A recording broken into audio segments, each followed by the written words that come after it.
was supposed to be nothing more than a quick fishing trip. Just a brother and sister, Lily Carson, 17, Ethan Carson, 15, paddling out into the quiet estuaries of coastal Oregon, where they'd spent countless summer days before. But by the next morning, their campsite stood empty. Their kayaks were gone, and the silence over the water was so complete, it was deafening. For 7 years, their disappearance haunted this small coastal town, a mystery tangled in rumors, dead-end leads, and unanswered questions. Were they lost to the tides? Or did someone make sure they never came home? Then, out of nowhere, their satellite distress beacon came to life, pinging an SOS from hundreds of miles away, deep in the Pacific Ocean. What that signal exposed would shatter everything we thought we knew about this case, and uncover a truth far darker than anyone imagined. Before we dive deeper into this haunting true crime mystery, I just want to thank you for being here with us right now. You could be watching anything, but you chose to be part of this investigation, and that means more than you think. Let us know in the comments where you're watching from, your city, your country, because every story like this deserves to be heard in every corner of the world.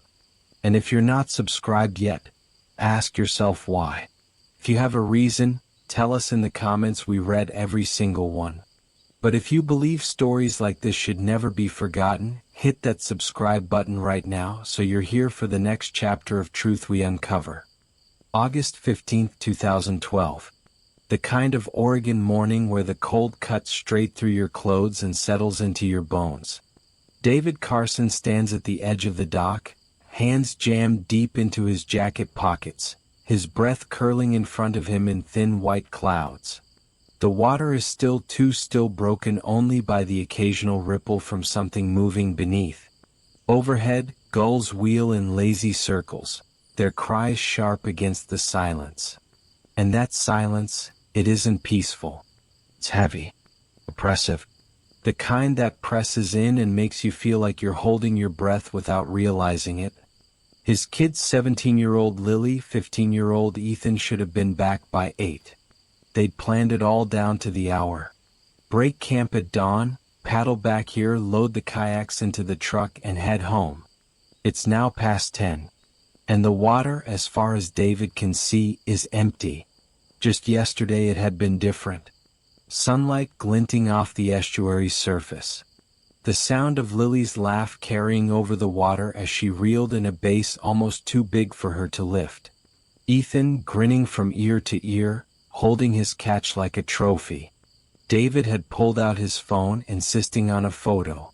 He didn't know it then, but it would be the last image ever taken of them. Now the memory feels like a cruel joke, joy replaced by a growing, gnawing dread.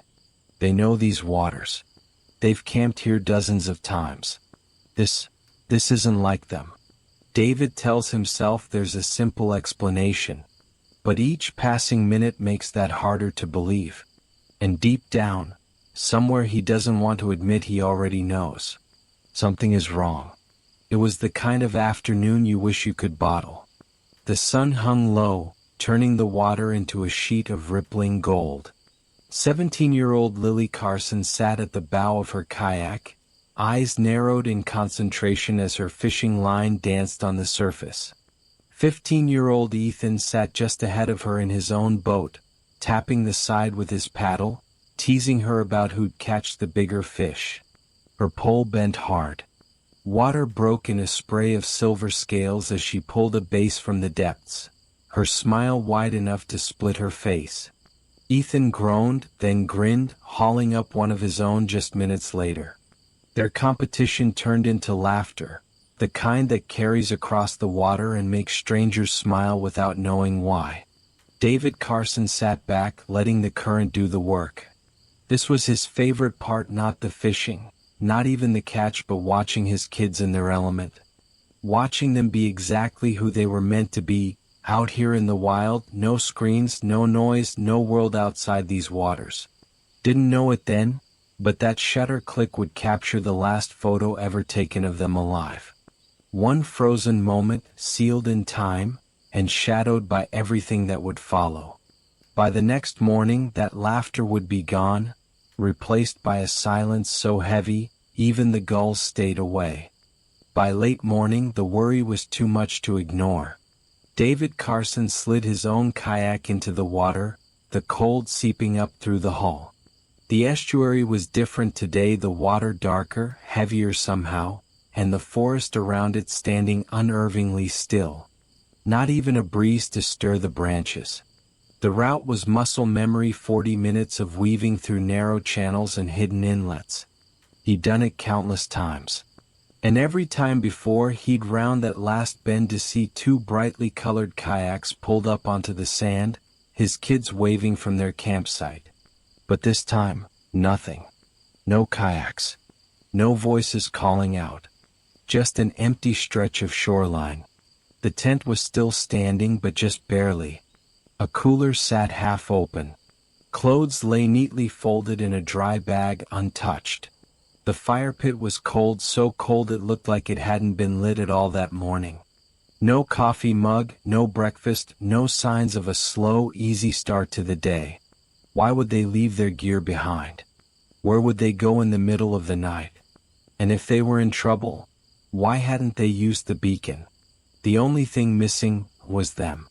The disappearance of Lily and Ethan Carson couldn't stay quiet for long. By the time David Carson had returned to the launch site, the local sheriff's office had already mobilized. But this wasn't just a missing persons case anymore, it was an emergency. The Coast Guard was called in. The helicopters hovered over the estuary, blades slicing through the silence. Airboats skimmed the surface of the water, creating waves that rippled across the stillness of the marshlands. Sonar scans were deployed. Volunteers combed through the dense reeds and tangled branches. Every inch of the sprawling coastline was covered, and yet, nothing. Hours passed. Then a breakthrough, the first of many chilling discoveries. Ethan's kayak. Found miles from the campsite. Overturned, scuffed, the paddle tangled in some debris. The waters were murky, the visibility near zero, but the kayak, it told a story of an accident. Had he capsized? Was he lost in the water, struggling? But something didn't sit right. If this was an accident, where was Ethan? Where was the sign of a struggle? No broken gear. No floating items, just an empty, silent kayak. And no sign of his sister Lily. Then came the second discovery. Far from Ethan's kayak. Near a restricted industrial canal, miles away from the campsite. It wasn't overturned, it wasn't scattered. It was upright, perfectly placed on the shore, like it had been carefully left behind. Lily's kayak. Untouched. Undamaged. A perfect vessel of mystery. What was it doing here? And why so far from where they had been? The distance between them, Ethan's kayak miles from the camp, and Lily's so carefully placed near an industrial canal, it couldn't be coincidence. Something felt off. A tragic accident didn't fit the picture. Someone had moved those kayaks.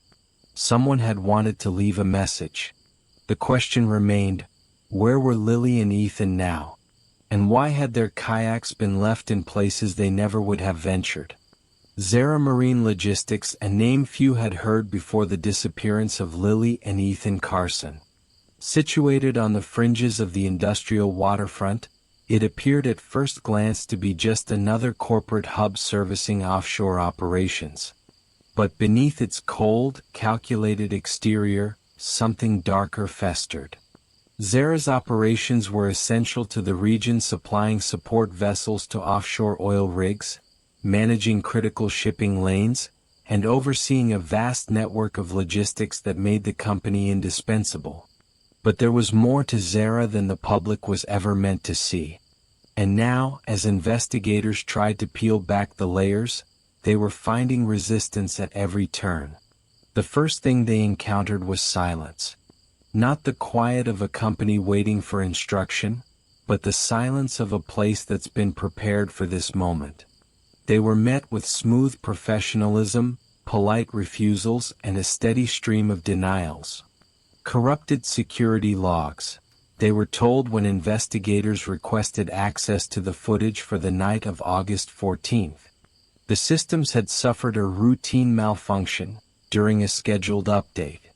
A bizarre coincidence or a deliberate obstruction? When investigators asked about CCTV footage from the restricted canal area, the very area where Lily's kayak had been found, they were told the coverage was minimal. The cameras were either malfunctioning or pointed in the wrong direction that night. It was a classic deflection, one that left them grasping for answers that weren't there. Every lead was being cut off before it even had a chance to take root. The more they asked, the more it became clear. Zerra wasn't just blocking them, they were actively hiding something. The warehouse doors were sealed tight. The logs were corrupted. The footage was lost. And behind it all, an imposing corporate infrastructure that seemed designed to ensure no one ever found the truth. The cold professionalism of Zerra Marine Logistics was a perfect cover for whatever lay beneath. They were keeping something hidden. And the deeper the investigators dug, the more they began to suspect that Lily and Ethan hadn't simply disappeared, they had stumbled into something much darker than they could have ever imagined.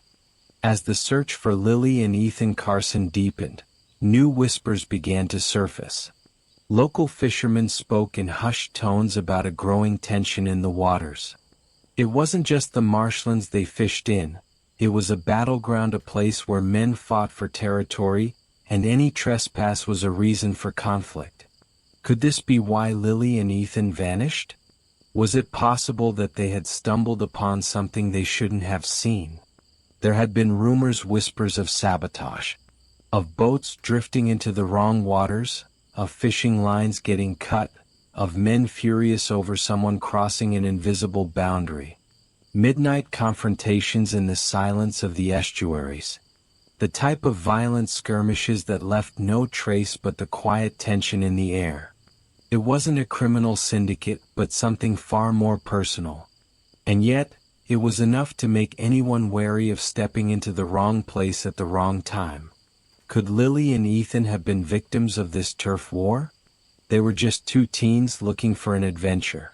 But what if they had unknowingly crossed into someone else's territory?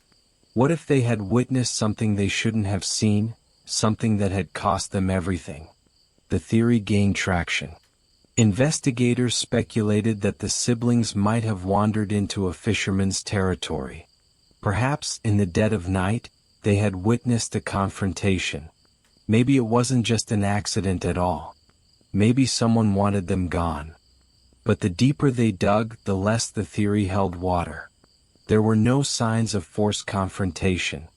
No physical altercations, no damaged gear, no reports of vandalized traps. The fishing community fiercely territorial, yes, but no one had seen or heard anything that could explain the disappearance of Lily and Ethan. Despite interviews, despite searching known fishing hotspots, no evidence of a territorial dispute ever surfaced. No angry fishermen. No broken traps. No boats out of place. And so, the theory faltered like so many before it. What had seemed like a plausible explanation now seemed empty. The more they looked, the more they realized this wasn't about fishing. It wasn't a rivalry. It was something darker. Something that made every lead feel like a dead end. Days turned into weeks. Weeks into months. The seasons bled into one another, as the marshlands of Oregon shifted from the warm hues of summer to the biting cold of winter. The trees once heavy with green began to shed their leaves. The estuary, so alive in the summer, now lay still, frozen beneath a blanket of ice. News coverage of the Carson siblings' disappearance faded, like the last gusts of autumn wind. The case was categorized as another unsolved mystery, a tragic story that would sometimes be revisited in the quiet hours of a news segment, but quickly forgotten as other headlines took precedence. But David Carson never stopped. Where others saw a case gone cold, he saw only a door that hadn't been opened wide enough. A door that was about to break wide open. David's obsession grew. Day and night, he sifted through what little evidence remained.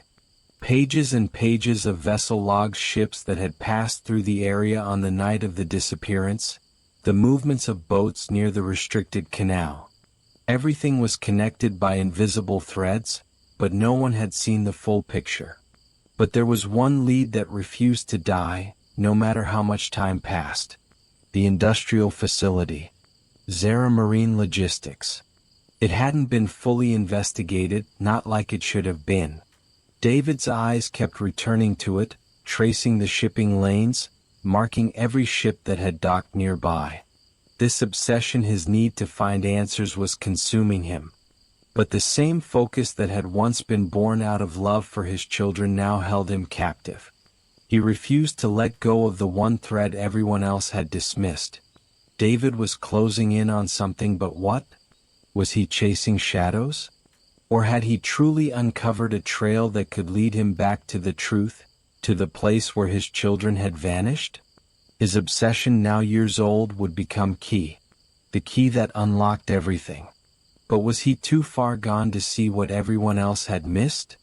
The truth was waiting just out of reach. And David would do whatever it took to find it. But the further he went, the more dangerous the journey became. September 10, 2019. 7 years after the disappearance of Lily and Ethan Carson, something strange happened. Something no one could have predicted. An alert, an emergency SOS, popped up at the GEO's International Emergency Response Center, the global hub that monitors satellite distress signals from all corners of the Earth. The alert was clear. A distress signal. An SOS that demanded immediate attention. But there was one problem: it wasn't coming from the coast of Oregon. It wasn't even coming from anywhere close. The coordinates? Deep in the middle of the Pacific Ocean. Far from any established shipping lanes, far from any recognizable point of land. Just an empty stretch of ocean, a place where no one should have been. Certainly not a distress signal from a kayaker lost in the Oregon marshes. The team was baffled. How could the beacon, which had been abandoned in the waters of Oregon 7 years ago, suddenly activate? Had it drifted for years, somehow powered by the ocean's tides? Or was something else at play here? It didn't take long for the answer to come in. The unique identifier from the SOS transmission, it matched a beacon registered to the Carson family. The same beacon that had been lost, the same beacon that had sat dormant for 7 years. The missing beacon. The same beacon that had been a symbol of tragedy. A lost connection. It had just activated. After 7 years, how was this possible? How could it be alive again? The answer was clear. It wasn't a mistake. The signal was real. But what did it mean? How had this beacon lost in the waters of Oregon suddenly appeared in the middle of the vast Pacific? The answer was as unimaginable as it was chilling. Lily and Ethan had vanished into the mist, or had they? September 10, 2019. The SOS signal had reignited a firestorm of investigation, and with it, federal agencies were brought into the fold. The FBI, the Coast Guard Investigative Service, this was no longer a local case. It had turned into a federal priority. A mysterious distress signal that came from the middle of the Pacific Ocean. 7 years after the disappearance of 2 young siblings, it was a case that demanded answers. The investigators pored over every piece of data available. The clock was ticking, and they knew the answer they were searching for was buried somewhere in the ocean of records. They analyzed shipping lanes, tides, and the busy maritime traffic of the Pacific. Their only hope? The Automated Identification System AIS, a network that tracks the movement of every large commercial vessel in real time. The team worked through the night, checking every ship's movement around the time the signal was sent. The sheer volume of data was staggering: thousands of vessels, hundreds of thousands of coordinates. But then something caught their eye. At 3:42 a.m. on September 10th, the Iron Tide, an offshore supply vessel, came to a complete stop. dead center over the coordinates where the SOS had pinged. In the middle of the vast Pacific, a spot so isolated it was beyond the range of most commercial routes. The iron tide had deviated from its regular course. And that was no accident. The coincidence was too precise. The timing, the location, it couldn't be ignored. The iron tide had stopped, dead in the water, exactly where the SOS had been sent. The question was no longer whether the distress signal had come from the Carson's beacon. It was what the iron tide was doing there in the middle of nowhere. The iron tide wasn't just any vessel. It was tied to Zerra Marine Logistics, the company that had been stonewalling investigators for months. The same company that had been involved in shady operations near the restricted industrial canal where Lily's kayak had been found. Now the investigation was moving toward Zerra Marine Logistics. And with it came an uncomfortable truth. The case had just turned into something much bigger than anyone had imagined. A missing ship, a stopped vessel, and 2 missing teens at the heart of it all.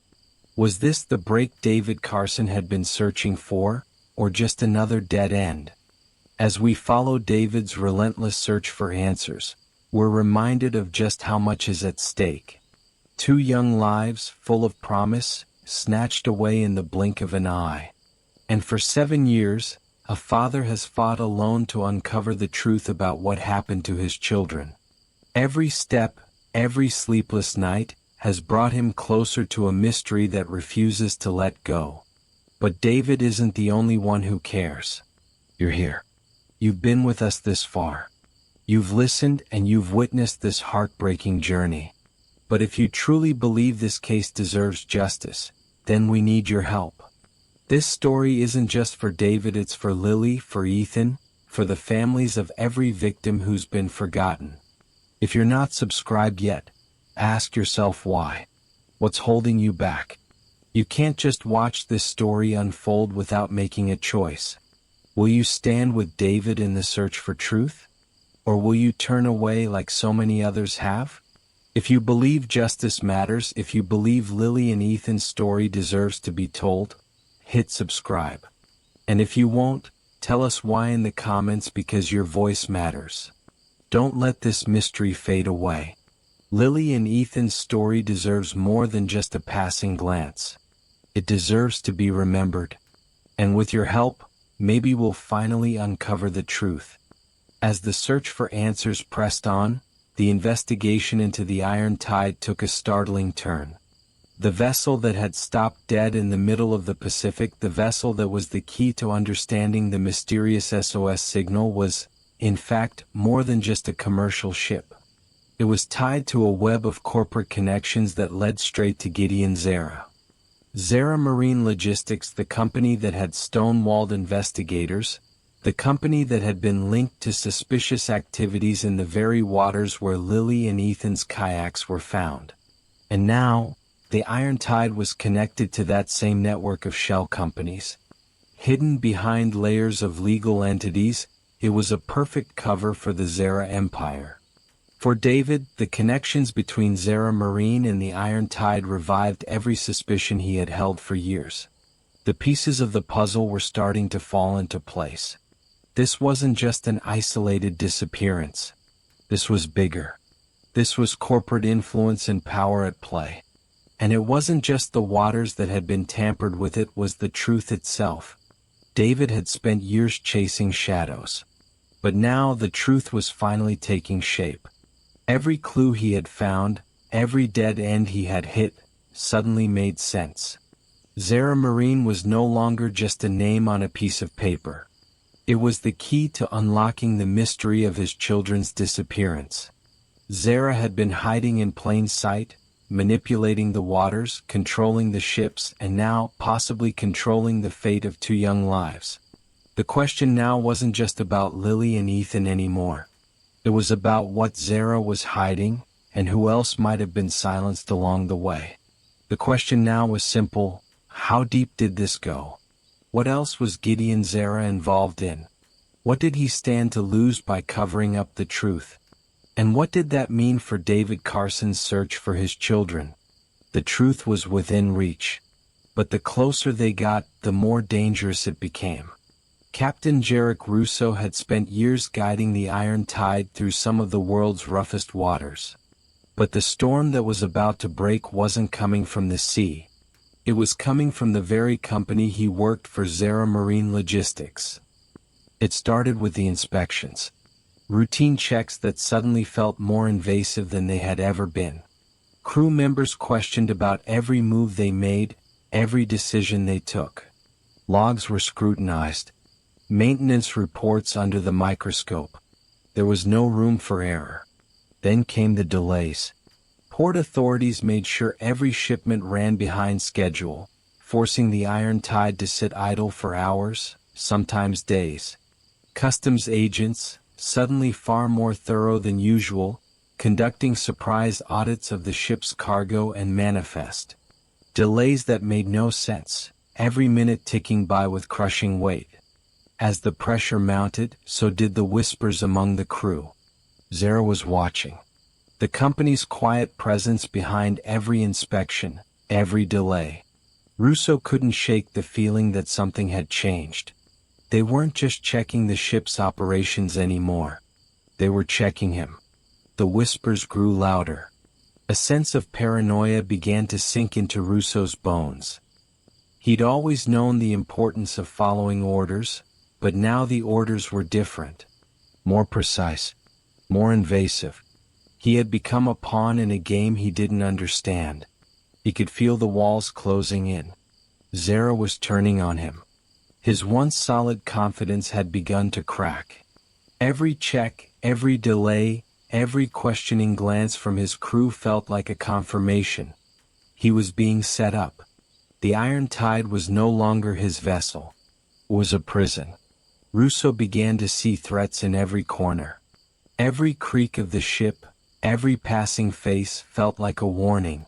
He was convinced Zerra was preparing to make him the fall guy to pin everything on him. And he couldn't escape. No one would let him.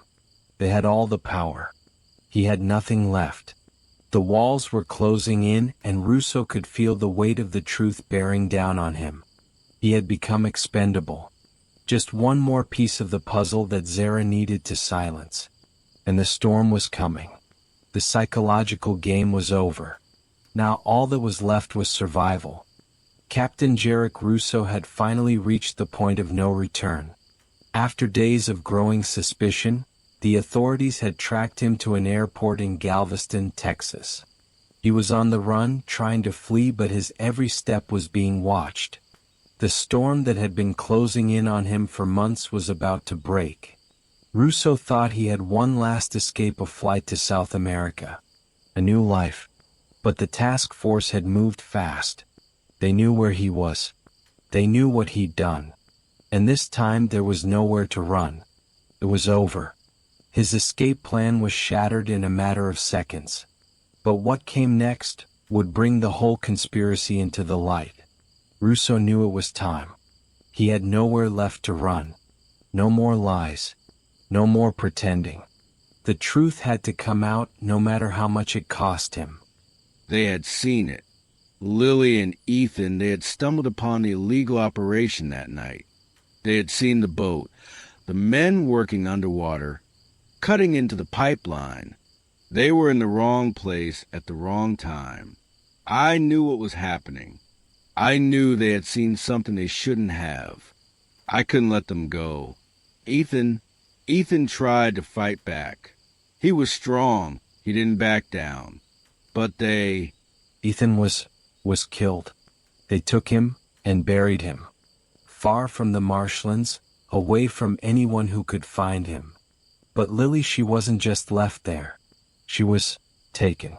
Sold. She was trafficked overseas. Zerra's men had connections. I didn't know who, but I knew she was gone. I didn't know where, but I knew it was bad. The kayaks weren't just abandoned. They were planted. They were meant to mislead the police. It was a message. The signal from the beacon, it wasn't an accident. We were trying to get rid of the evidence. But it went wrong. The beacon disposal. I didn't mean for it to happen like this. I just wanted it gone. I never thought the signal would go off. I never thought it would come back. I thought we were done with them. The horror of the truth had finally come to light. 2 lives lost. 1 sold into a living nightmare. And a conspiracy that had been buried for 7 years. But even with the confession, the questions remained. Who else was involved? And where was Lily now? The storm was finally breaking.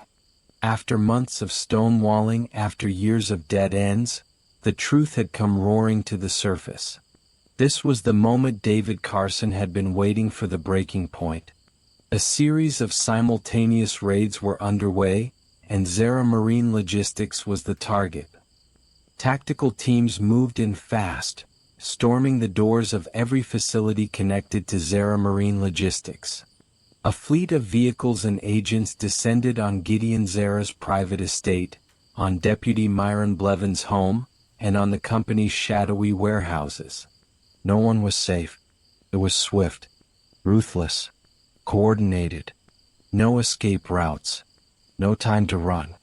Zerra Marine Logistics had been exposed, the heart of the conspiracy that had cost so many lives, including Lily and Ethan Carson. And now the people behind it were about to be held accountable. And there he was, Gideon Zerra, the mastermind, the man who had built an empire of deception, using his influence to cover up every crime. But today there would be no escape. The truth was too far gone for even him to hide. And right alongside him, Deputy Myron Blevins, the man who had been paid to look the other way, the one who had protected Zerra and the criminal operations running under his nose. Now, both men were about to face the consequences of their actions. One by one, the web unraveled. Every person complicit in this illegal empire was exposed, every dark corner of Zerra's world brought into the light. The power that had shielded them for so long was shattered in an instant. It wasn't over. But for the first time in 7 long years, David Carson could see the light at the end of the tunnel. The pieces were finally falling into place. The men behind his children's disappearance were in handcuffs. Justice was coming. And no one would ever forget what happened to Lily and Ethan Carson. February 2020. After years of searching, after countless dead ends, the moment David Carson had been dreading finally came. The remains of his son, Ethan Carson, were recovered from a shallow grave in a remote, uncharted area. It was a place far from the marshlands, hidden beneath the dark canopy of trees, far from the family's campsite. Ethan Carson was just 15 years old when he was taken. He had been in the wrong place at the wrong time, and now, after all this time, after everything his father had endured, his body was finally brought home.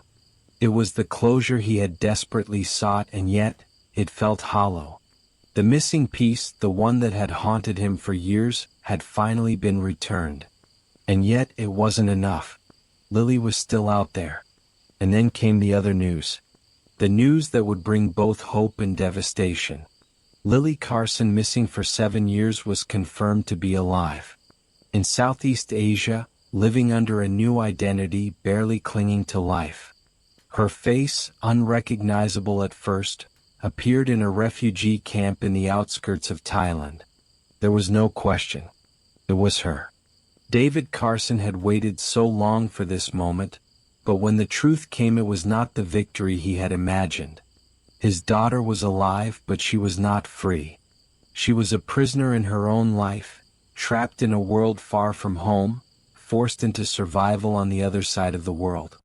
And still no one knew where she truly was. Lily Carson had survived, but she had not escaped. The years of captivity had marked her. And now the fight to bring her home would begin all over again.